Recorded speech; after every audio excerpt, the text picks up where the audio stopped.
The two airplanes that hijackers slammed into the World Trade Center towers each took off from Boston's Logan Airport. Now the airport is starting a 3-month campaign to examine security procedures and improve passenger safety. One of the consultants charged with these tasks is Jeff Beatty. Jeff, good morning. Thanks for joining us. Good morning, Katie. I know that you've got some pretty impressive help, including Raphael Ron, the recently retired security chief of Israel's Ben Gurion Airport. When you all were first given this assignment, what were the most glaring security problems you saw at Logan?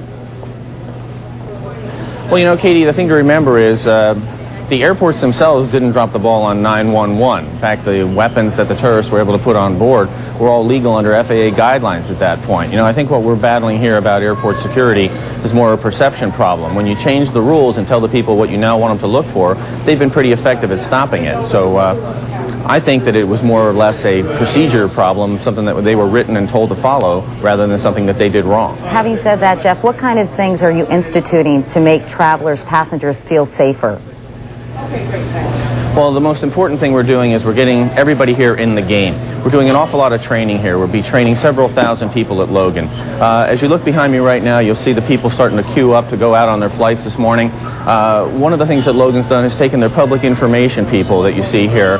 Not only do they do their traditional role of helping people with simple questions relating to travel, but they've also been given an additional security responsibility. They now know what to look for people on people on the line to see if there's any trouble brewing before somebody gets up to the checkpoint. Something also, called, Katie, Jeff, here you'll see the National Guard. Let me just interject for 2 seconds. Something called behavior profiling, and I understand everybody from electricians to custodians to shopkeepers are being trained in terms of what to look for as far as suspicious activity goes. That's absolutely correct. Behavioral profiling is a big deal. You know, we don't want to pick somebody out based upon what they look like, because people can fool you in that way.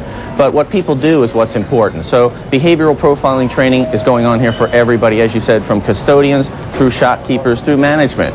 We also have the National Guard here, something Americans never used to see in an airport here in the United States. The National Guard is present both in the terminal area and beyond, out there in the departure gate area, where, believe me, they are prepared to stop things from happening as what happened to Atlanta the other day. I mean, that was so disruptive. Not just the semi-benign problem of a guy rushing past there because he forgot a camera, but also the more serious threats that might exist from someone who tries to rush through a screening point. The Massachusetts National Guard is ready to deal with that here as well. Go ahead. Tell me what else. Anything else that has been implemented already?